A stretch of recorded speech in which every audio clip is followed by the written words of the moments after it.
अब देखते हैं दो समुच्चयों का अंतर क्या होता है। माना ए व बी दो समुच्चय हैं, तो ए व बी का अंतर समुच्चय ए माइनस बी या ए के उन अवयवों का समुच्चय होता है जो बी में ना हो। मतलब क्या हुआ कि A minus B is equals to x such that x belongs to A और x does not belongs to B. मतलब यक्स ए में तो होना चाहिए लेकिन बी में नहीं होना चाहिए। इसी प्रकार अगर बी माइनस ए होता तो हम ये कहते कि x such that x belongs to B और x does not belongs to A. मतलब बी में तो हो लेकिन ए में ना हो, ठीक है ना।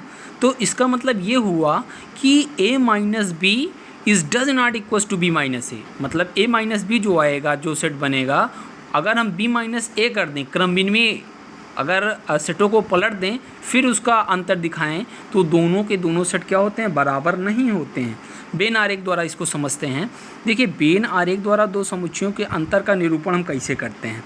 जैसे हमको ए माइनस बी लाना है, ठीक है ना। तो ए माइनस बी का मतलब क्या होता है, मान लीजिए दो सेट है, आपका सेट ए है, सेट बी है, ठीक है ना, और इसमें कुछ एलिमेंट एक दूसरे से मैच कर रहे थे, तो हमको ए माइनस बी लाना है।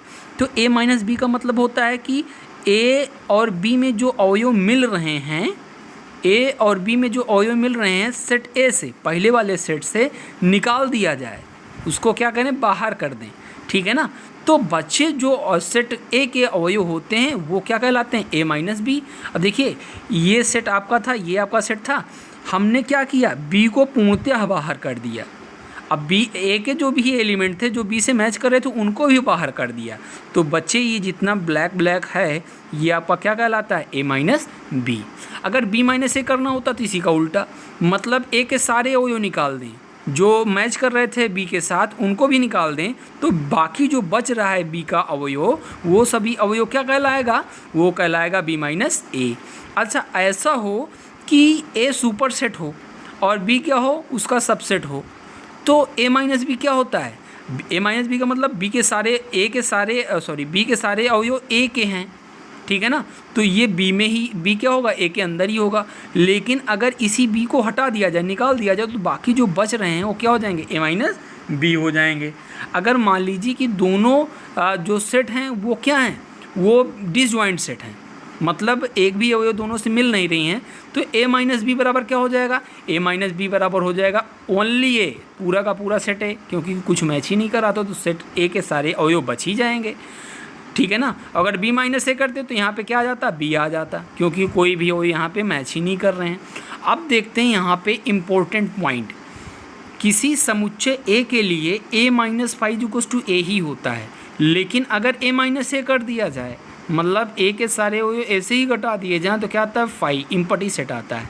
यदि ए तथा बी दो समुच्चय हैं तो ए माइनस बी क्या होता है, A minus B is a subset of ए।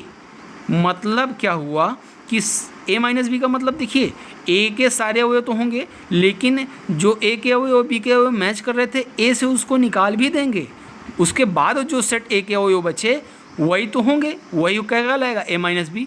लेकिन ए क्या है, ए तो पूरा है, मतलब जो बी से मैच कर रहे थे वो भी है अभी, और जो क्या कहते हैं बचे थे वो भी हैं, तो मतलब इसमें ज़्यादा अवयव हो सकते हैं, ठीक है ना।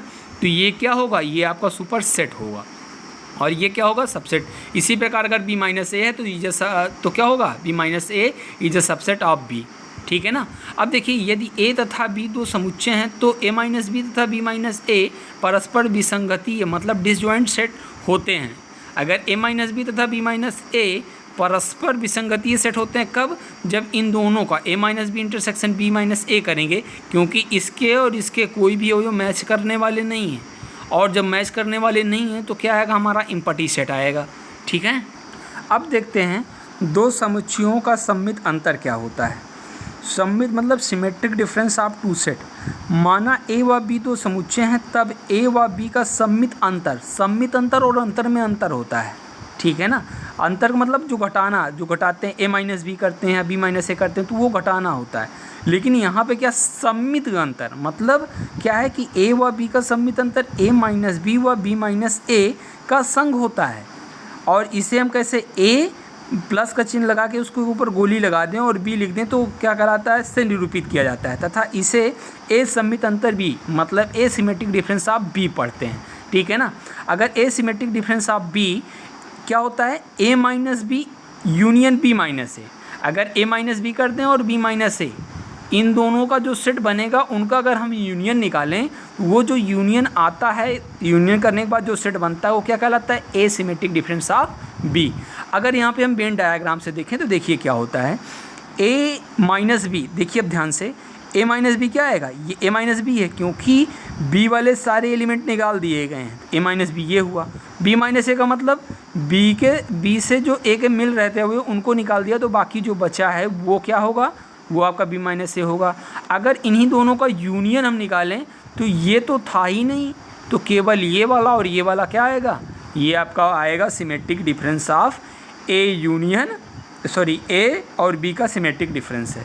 अगर मान लीजिए कि क्या हो, आपका हो B is a subset of A, अगर ऐसी कंडीशन है तब क्या होगा, तब आपका देखिए बी तो निकल जाएगा क्योंकि मिल रहा था, तो बाकी जो बचा वही आपका क्या कहलाएगा, ये कहलाएगा ए सिमेट्रिक डिफरेंस ऑफ बी, ठीक है ना।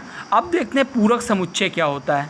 पूरक समुच्चय होता है यदि समुच्चय ए समष्टीय समुच्चय यू का कोई उपसमुच्चय, यू का कोई उपसमुच्चय हो, तो यू के सापेक्ष ए का पूरक समुच्चय यू के उन सभी अवयवों का समुच्चय कहलाता है जो ए में नहीं है, ठीक है ना, जो ए में नहीं है।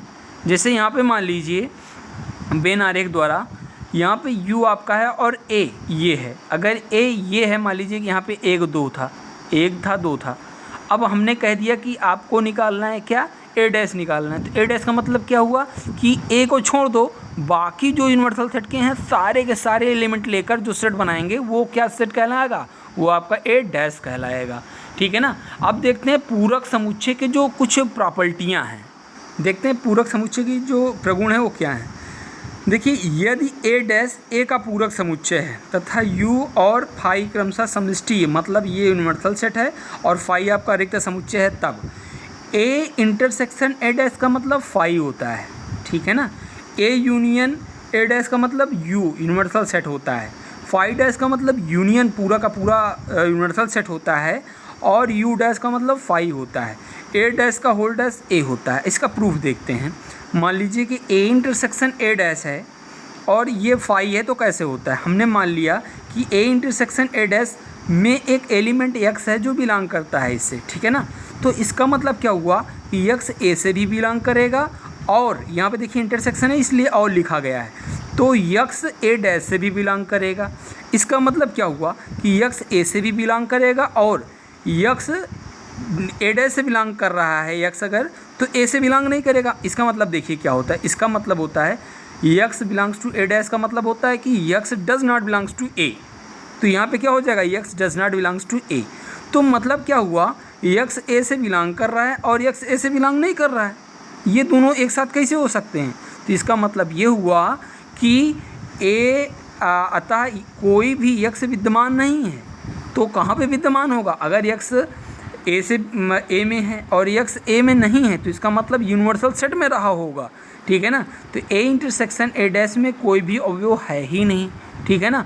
तो क्या हो जाएगा, A intersection A dash is equals to phi, क्योंकि यक्स ए में है और यक्स ए में है ही नहीं, तो मतलब क्या हुआ कि ये जो सेट था और ये जो सेट था, इन दोनों का इंटरसेक्शन में एक्स तो आया ही नहीं, मतलब फिर इम्पटी सेट हो जाएगा।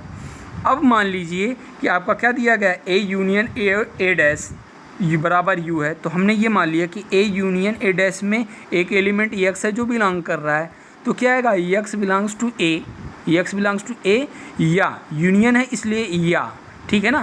तो x belongs to A dash, ठीक है ना, x belongs to A dash, तो इसका मतलब क्या हुआ, एक्स ए से तो बिलोंग कर रहा है, या x is does not belongs to A, यहाँ पे ए डैश था, अब यहाँ पे डज नॉट कर दिया तो डैश हट जाएगा, ठीक है ना। तो x does not belongs to A, तो इसका मतलब क्या हुआ, यक्स ए में है या यक्स ए में नहीं है, तो मतलब क्या हुआ, यक्स यूनिवर्सल सेट में रहा होगा। तो यहाँ पे क्या आएगा, x union A dash is equals to क्या आएगा, यूनिवर्सल सेट। अब देखिए अगला क्या है, phi dash is equals to U होता है। हमने मान लिया कि ये जो सेट है इसमें यक्स एक एलिमेंट है जो बिलोंग कर रहा है, तो कहने का मतलब क्या हुआ कि x is does not belongs to phi. तो x अगर फाई में नहीं है, रिक्त समुच्चय में नहीं है, तो यूनिवर्सल सेट में ज़रूर रहा होगा। तो यहाँ पे क्या आएगा, x belongs to u, u का मतलब यूनिवर्सल सेट। तो मतलब क्या हुआ, phi is dash is equals to u।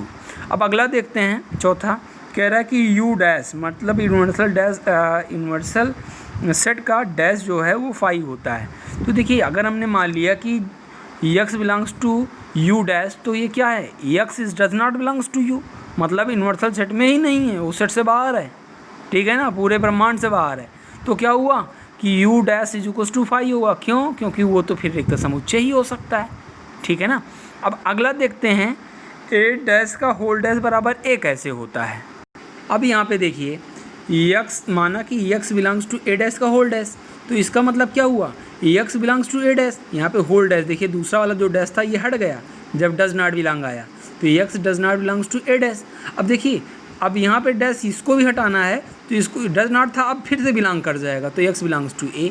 तो मतलब क्या हुआ, ये जो चीज़ है वो a के बराबर ही है, ठीक है ना। अच्छा इसका हम अपोजिट भी, यहाँ पे क्या हुआ, हमको इसको लिखना क्या था, हमको इसको लिखना था कि ये जो आपका a है ये सुपर सेट है, क्योंकि यहाँ पे x हमने कहा था कि इस सेट से बिलोंग कर रहा है, तो यहाँ पे x a से भी बिलोंग कर गया। लेकिन अगर ऐसा होता हम y मान लेते हैं, यहाँ पे y बिलोंग्स टू ये a डैश का होल डैश, तो यहाँ पे y भी बिलोंग कर जाता है ऐसे। मतलब क्या हुआ कि हम चाहे जो अवयव यहाँ पे ले लें इस वाले सेट का, वहाँ पे यहाँ पे क्या हो रहा है कि वो अवयव सेट ए से बिलोंग कर जा रहा है। तो मतलब क्या हुआ, A is a superset, A is a superset किसका, ये ए डैश का होल डैश का, ठीक है ना। अब देखिए हम इसको अपोजिट भी ले सकते थे कि हम क्या मान लेते, माना x बिलोंग्स टू ए, तब इसका उल्टा करते जाते तो भी क्या होता, तो होता x belongs to A dash का होल डैश, ठीक है ना। तो यहाँ पे क्या आता, बिलोंग नहीं, मतलब ये बिलोंग ही था, तो इसको हम क्या कह सकते थे कि ए डैश का होल डैश क्या होता, सुपर सेट होता किसका, ए का। तो मतलब इसको उल्टा करके अपोजिट में, लेकिन यहाँ पे देखिए ये वाला बोथ इम्प्लाइज, जहाँ पे बोथ इम्प्लाइज लग जाए तो समझ लेना एक बार ही करने के बाद वो क्या हो जाता है, इक्वल हो जाता है, ठीक है ना। तो ये हो गया ए डैश का whole dash is equals to A.